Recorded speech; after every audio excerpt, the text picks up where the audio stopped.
Goeiemôre, dit is donderdag die 12de Junie. Vanoggend lees ons saam Hebreërs 12 vers 1.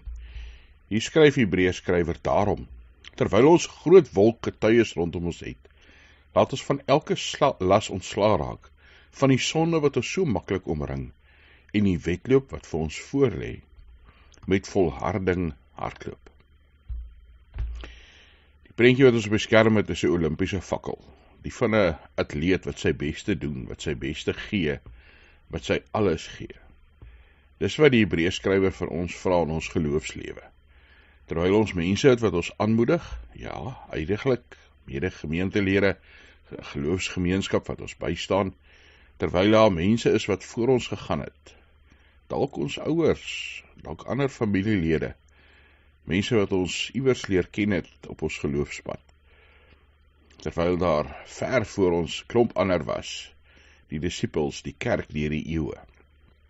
Laat dit ons aanmoedig om te bly volhard vir God, om van ons laste, ons sonde ontslae te raak, en dan voluit vir God te leef. En die manier hoe ons dit kan doen, is deur die Heilige Gees wat vir ons lei, wat vir ons krag gee, deur die Heilige Gees wat ons inspireer en ons aanmoedig. Laat die Gees toe, om van jou 'n langafstand atleet te maak. Iemand wat uithou, iemand wat aanhou, iemand wat volhou vir God.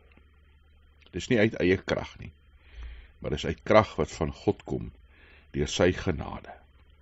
Here, dankie dat ons weet U is by ons. Maak ons vry van ons verlede. Here, vry van sonde, van skuldgevoelens, vry van soveel dinge wat ons vasbind, die wêreld, ons eie begeertes baie keer. Here, ons eie sondigheid, dat ons voluit vir U sal kan leef. Ja, Here, dat ons, soos die Hebreërs skrywer sê, die wedloop sal hardloop, sal voltooi en in ewigheid, in heerlikheid saam met U lewe. Dankie dat Christus reeds vir ons die oorwinning behaal het, reeds vir ons die prys verseker het.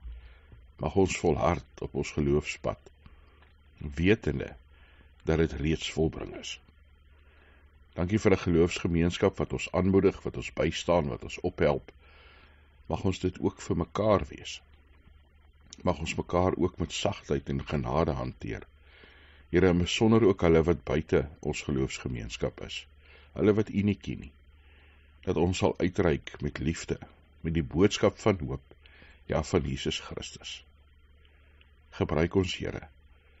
U rus ons toe, U gee ons krag. In Jesus Christus se naam. Amen.